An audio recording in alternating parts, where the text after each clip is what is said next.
My guest today is Stan Schultes. Stan, how are you? I'm fine, David. How are you? I'm doing great. You're big into something called a bar camp, right? Yes. You organize this. What's a bar camp?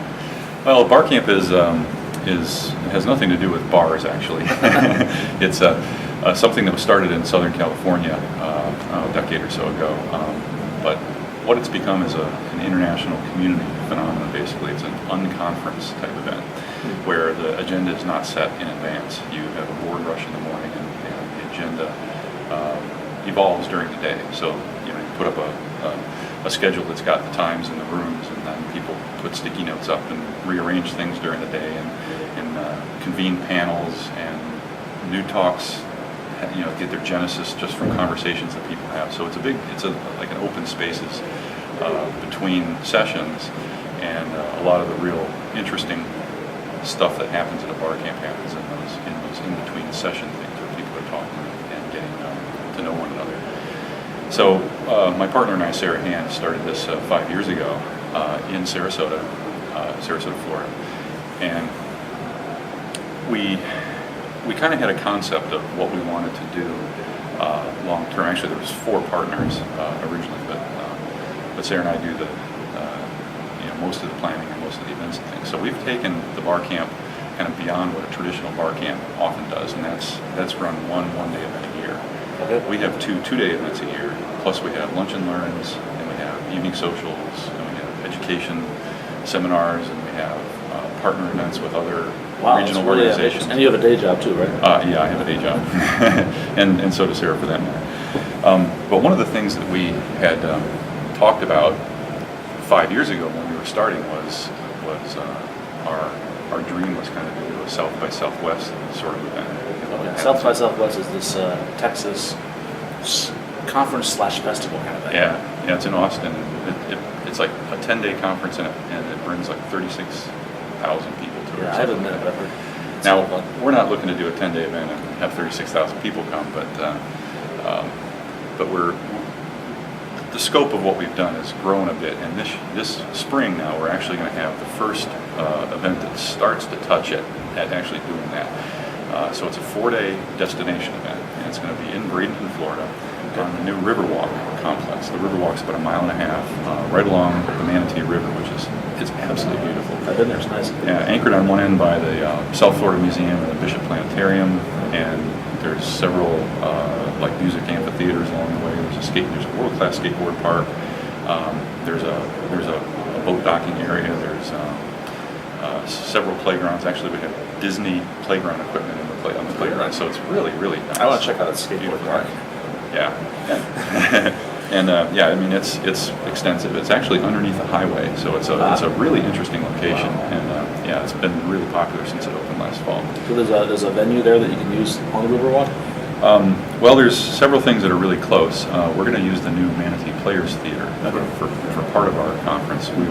There's a set of rooms upstairs there that aren't going to be done in time for our conference, as it turns out, which is the first weekend in May, so May 2nd to 5th. And so we're a little bit venue challenged right now. I think we're trying to figure out exactly where to put the bar camp, because we're going to need about 10 rooms and some open space area. Right. Yeah. So we're working on it. It's coming along. But during the 4 days, we're going to do the thing that's really going to be different is on Thursday we're going to do a coding for charities, sort of a give camp style event. I'm a big fan of give camps. Yeah, where we're going to actually work for Realize Bradenton, which is the Arts and Culture Council that actually put the Riverwalk together, and they need a scheduling system for like the back end scheduling, so they can coordinate services, between the police department and the public works and the project management teams that put events together in their public spaces. So it's not the public facing side of it; it's the back end of it that handles their logistics. And we're going to do a little bit more than just a day of coding. We're going to put some architecture on the front end of it. We're planning on using .NET as the platform, and we've got PowerDN as a platform provider that's sponsoring it, and they're actually launching a community platform in the spring, so we're probably going to take advantage of that as well. So as much as we can have in the box, with the platform, it's going to be really helpful. Oh yeah. And then, One day of coding. then we're going to try to have some guys who are actually working on the same kind of software, building it commercially. They're going to help architect this thing for Realize Bradenton, and we're going to bring a team of developers and hopefully a group of MVPs in to help out with this. But we're also setting up a .NET curriculum at a local technical institute, and so it's like a job retraining thing for veterans and for people who want to get into programming. So we're setting this up, and we're actually going to use the students then as a feeder for this program, so they can get hands-on practical experience, and it's not so it doesn't become just a one-day event. It's something that we can actually make sustainable over time. Nice. So that's one day. Kind of got big plans around that, and that process will evolve in the next couple of years. We've already decided it's going to be an annual thing. Well, yeah, yeah. It's it's right in the mold of what we've been wanting to do. Yeah. Now, the second day is an economic development summit, but it's a bit of a different spin on economic development. So we're gonna have 4 panel sessions and a keynote. And the keynote is Jim Steichleather, who's the Chief Innovation Officer from Dell, and he actually came to the RNC in Tampa this spring. Republican National Convention. Yeah, Republican National Convention, and he spoke there to a national crowd, and Sarah met him, and he's just incredible. I mean, he's got great ideas. So the thing that we're going to do during the panels that day is disruptive technologies and disruptive business models. Disruptive. Define disruptive. So it's things that are not traditional. It's like taking technology that comes out of a research university and spinning it into a commercial company and creating a new industry out of it. There was a local company called Medi in Sarasota that makes medical simulators, and they kind of invented that out of some technology that came out of one of the state universities, and they grew it into a world-class business.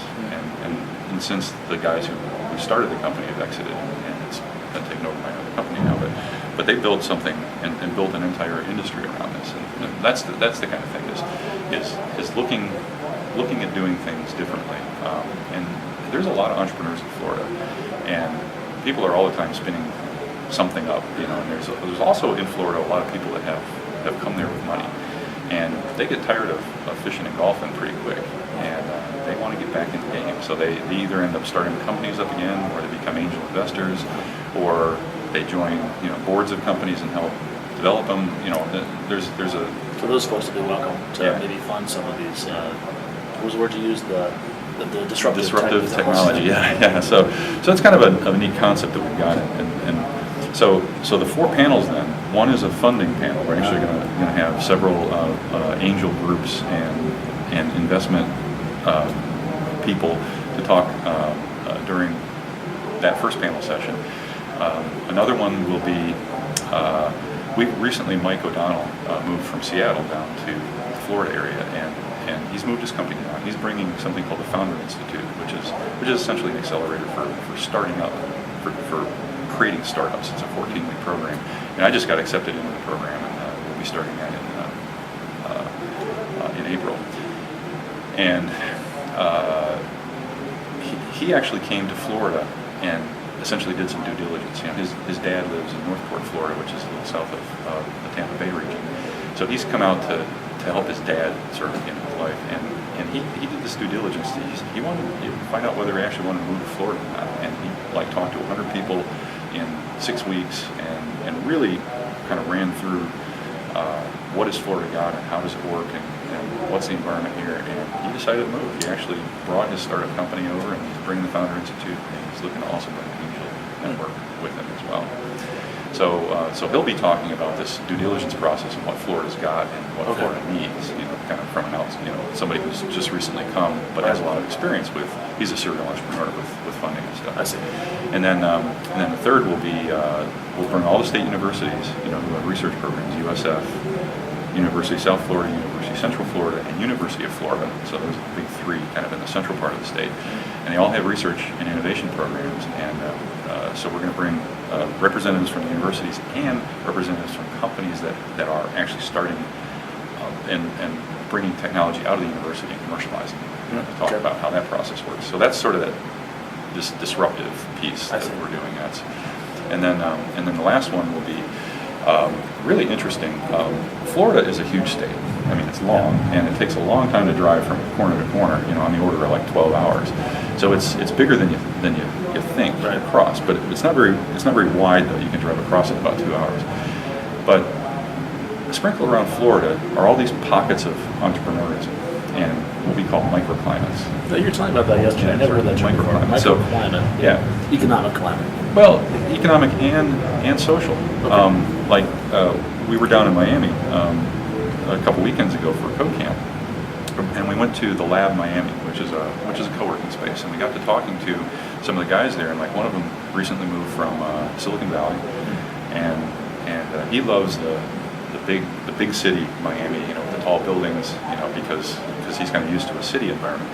Another fellow just moved from New York, and he likes this urban, cool, urban chic feel. There's a neighborhood near Miami called Wynwood that I guess some people would call it graffiti, but it's really building art. I mean, the whole place is painted. It's their arts and culture district, so there's lots of co-working spaces there. And he says, I get this urban feel, and so this is another sort of little microclimate. And if you like, very family oriented and a very southern feel, you go to Jacksonville. You go to, Tampa kind of gives you another sort of an urban feel, but you can still get on your boat, at lunchtime. A little bit more laid back than Miami. And Orlando's got the whole Disney scene, and the tourism, the design, tourism, and really design. Gaming companies, EA is there, and Entertainment Arts. Oh yeah, so there's lots of different places. And Sarasota is on the West Coast, which is it's a little bit more laid back and very, very, very, very nice. I mean, I live in paradise, and not looking to go anywhere. My cousin lives there, so it's beautiful. So what we say about Florida is we know what you want, you have what you need. I mean, somewhere in Florida is something, is a place for everyone, and we've got a really vibrant business and technology community there. It's probably one of the hottest .NET communities in the nation. A lot of that is due to Joe Healy, who's the local Microsoft. Devfish, yeah. Joe is just awesome, and he's really created this climate of innovation around .NET. Yeah, I can't argue with that. I actually went to Florida 4 times to speak at the various conferences. I was really impressed by the code camps, and the Tech Ed was there last year, and that's not a coincidence. Right. It's not just because of the weather, but and really across the state, there's this great feel and this great camaraderie among the people, even in these dispersed geographic areas. So that sort of thing really helps to grow that. So, and you're looking to expand what you're doing. Yeah. To a much broader reach, aren't you? Right. So let me come right back to that in a second. I want to finish with the 4 days of events. Oh yeah. What day are we on now? So actually, we have the Economic Development Summit on Friday. Then we have the traditional bar camp on Saturday, which is the one day. Talking about that. That's a lot of open space type roundtable discussions. Young conference. Where we decide the topic on the day of the event. Panels. People do market research. They'll do a session in the morning, get some feedback from the audience, and give another session in the afternoon with the updated. It's a very, very interactive kind of a process. I found it really cool. And then Sunday there's going to be a U.S. Green Builders Council is having an expo, and they're having bands come out. So we're gonna play with them and actually do a music festival day. Nice. On Sunday. So we've got 4 days of events. They're all very different sorts of events. Yeah. So the thing that's happening here is that this isn't just a bar camp anymore. Right. This is much more than just a bar camp. So we're jumping out of our bar camp skin. Right. And the bar camps, our bar camp event, which is Bar Camp Sarasota Bradenton, we've expanded the scope a little bit by including Bradenton, which is basically Sarasota and Bradenton touch each other. There's really no space between them, so they're almost like one city, but there's a distinct feel between them. And so our bar camp events are gonna stay just the same as they are. They're free to the public. They're open. They're inclusive. It's all sponsor driven. Nobody gets paid. Nobody pays to come to it. Nobody gets paid to speak or anything. It's total community. We're creating another entity called Spark Growth, and Spark Growth is a little bit bigger picture thing. We're going to run things like the Economic Development Summit. Okay. This last December, as part of the Gulf Coast Venture Forum, which is an angel investor network in Southwest Florida, we did a due diligence day at the Microsoft office in Tampa, and we had a panel, and then we had with six panelists who are highly experienced in the due diligence process. So it was what investors want and what entrepreneurs need to have. So three of the speakers were oriented toward the entrepreneur and 3 were oriented toward the investor. And then we had breakouts, and each of them spoke. So we had 6 sessions during the day with 2 tracks. So that's the kind of thing that we're going to do. And we're in the economic development summits where we've done a bunch of asset mapping. This is like entrepreneurial asset mapping. We've been involved in asset mapping processes. But the problem is that they're often sponsored by localized organizations. So you tend to get the assets mapped around a region, maybe a couple 3-county region, but that doesn't connect with what else is going on in the state. So if you're looking for a different microclimate, then that happens. Or you're looking for resources. You're looking for for entrepreneurial service organizations, ESOs. Those could be IP lawyers. They could be it could be accelerators or incubators. It could be design services, web development companies. It could be production companies, and whatever is needed for a startup. Business services, CTO services, things like that. And there's lots and lots of people who provide all the above, but they don't tend to be in big companies in Florida. They tend to be small outfits, and they're spread all over the place. And finding them becomes a real challenge. Sure. So we've been involved in starting to build a database of all these resources, and that's one of the things that we want to start building up through Spark Growth. And so we're expanding the scope, and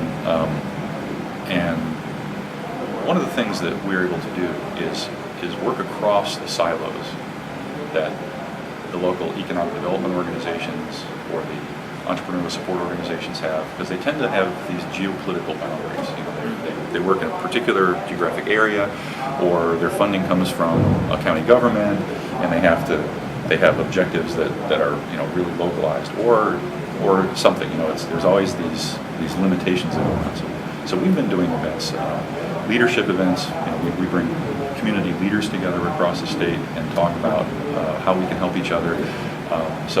And we've been doing this all sort of as bar camp, but it's not really bar camp that was doing it. It was Sarah and I and a few other people that are really passionate about building community, and we've been doing this as a hobby. So now we're going to actually make a business out of doing this. Okay. And we've been asked a number of times to do projects by EDOs or by like the High Tech Corridor, which is sort of a Central Florida economic development cross-state organization. To build communities, like in rural areas, for example, to put on events and start to bring entrepreneurs together in parts of the state where there's no activity going on. And because you have so much free time. Yeah. And you've said, sure, of course, I'd be glad to do that. Well, in the past, we've said, yeah, we can do that, but we can't because we don't have a way of getting paid for doing it. And we really need to be able to get paid to do events like that. I mean, things that we're doing locally. So last year during Global Entrepreneurship Week in November, we were involved in 8 different events, and we ran 4 of them. One of them was a TEDx event, TEDx Sarasota. We actually produced the TEDx event that month, and it was why entrepreneurship matters, and sort of why here, why now. And it was great. I mean, it was absolutely fantastic. We did some exercises with the audience that got them really engaged in this idea of how do you take an idea and start up with it. We actually had 10 teams. They had 15 minutes they got 2 random words, and they had to use those words as part of their business plan. And they had 15 minutes to put together a pitch, and then they had 1 minute to pitch it. And like technology and friends is what you've been put together. And it was absolutely remarkable what came out of those teams in 15 minutes. Yeah. And people were just energized by it. Now we need a conduit to take that out into the world. You get people generating ideas and getting fired up about it. Where do you go from there? How do you make something happen? And this is going to be the mission of this Spark thing that you're building. Well, that's the kind of thing that we're looking at doing now. We hope to find like county governments who want to take some of these ideas and build things out locally, or the economic development organization locally, or finding foundations that are interested in community building.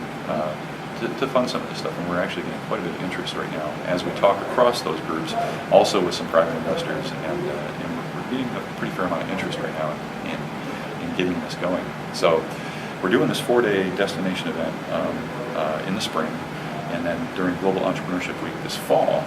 Oh, by the way, just those 8 events that we were involved in last year, Sarah got invited to the World Congress for the Global Entrepreneurship Week in Rio. Oh, nice. Out of the bit of work that we did, how we presented Florida internationally. And, very nice. Unfortunately, probably won't be able to go this year, but maybe next. I could take her place if it's a problem. So yeah, I volunteered, to be honest. It isn't going to happen though. So during Global Entrepreneurship Week, we're looking to work, with the counties up and down. Our initial plan was sort of between Tampa Bay and Naples, which is the southwest coast of Florida, and actually do an event in each of the counties there for Global Entrepreneurship Week. Okay. And essentially putting that part of the state or that part of the country on the map internationally. Okay. Taking what we did last year to a bigger picture level. So, and then when we were in Miami, we were talking to several startup type groups, and they were like, "Wow, that's a fantastic idea. Can we extend it and do it on this side of the state at the same time?" So clearly there's some pent-up demand for this. Oh, huge demand for it. It sort of implies that nobody's doing it right now, at least not in Florida. Right. Is that right? That's Is anybody doing it anywhere else? Not well. I think that there are. There's a lot of people are reading the book Startup Communities now. Okay. Brad Feld wrote. He's done Techstars and a bunch of things out in the Boulder area, and you get this idea of the Boulder thesis and how you build a startup community, and how you connect people together. You actually have to.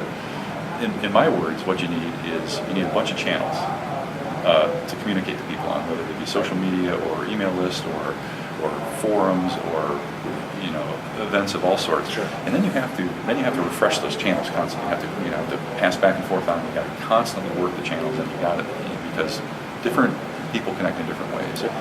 And so I think there is some of this kind of stuff going on out in some of the the bigger startup communities like Silicon Valley, obviously, and Boulder, and New York, and Chicago, and Austin, and Boston. Places like that have ways of connecting the communities together. Okay. But Florida really doesn't have connectors. There tends to be geographic groups, but not too much that goes on to connect them across the state. And that's what we're really trying to do. Is we're trying to build, work across the silos, those geographic silos and things. And it's amazing when we bring leaders of communities together. We don't ask them to say what you do. What we ask instead is to say what you need.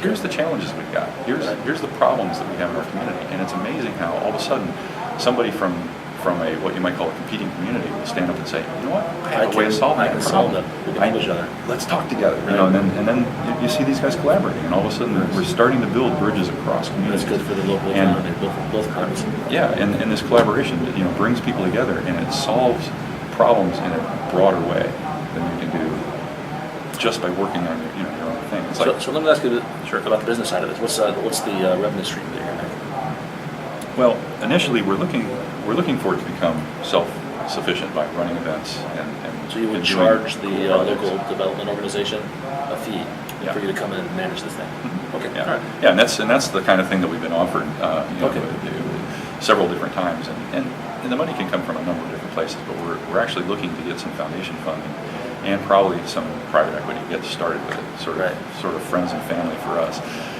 Neither of our families actually has any money, so it's really more friends. I told you you should have married Rich. Too late now. Well, I dated Rich for a while, but he and I did get together and get along that well. just kidding. But we're off track here. Let's wrap up. Sure. Before you go, I want to find out how do people find out about that 4-day event that's coming up? Well, right now. We're actually working on the sponsorship part of it, and is there a URL? And the website. So bcsrq.com is our event site that is for the Bar Camp event. Okay. We're working on a Spark Growth website right now, but we don't. It's up, sparkgrowth.net. Okay. It doesn't really have much content on it yet. Right. There's more of a statement of what we're looking to do, but we don't have the agenda. But we're putting some Eventbrite links up so that we can start getting registrations. The Bar Camp registration is open, and we're working on the Economic Development Summit now.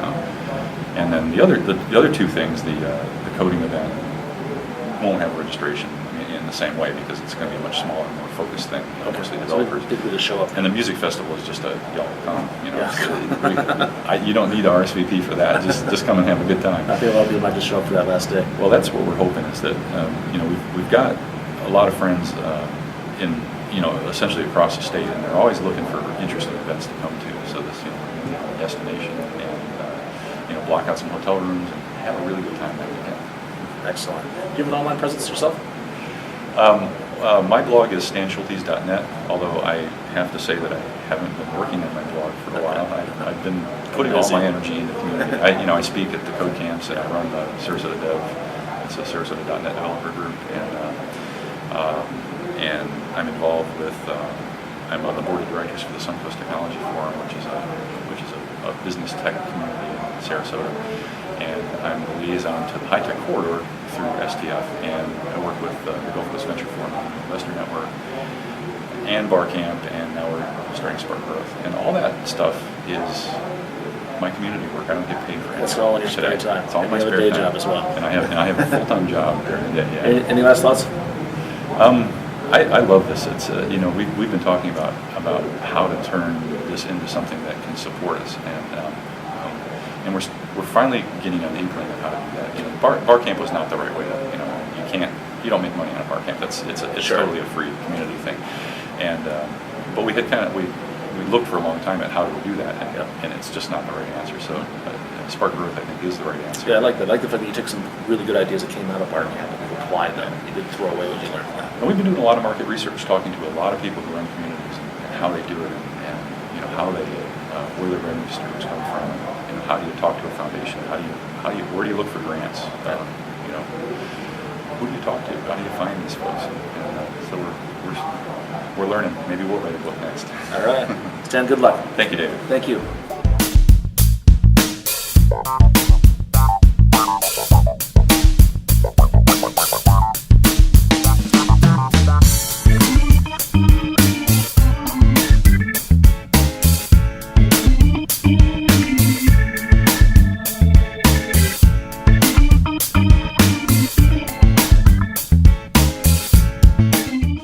So some of my best friends are in technology, and I think it's a great place to be. I'm a technologist myself, and it's a wonderful world to live in.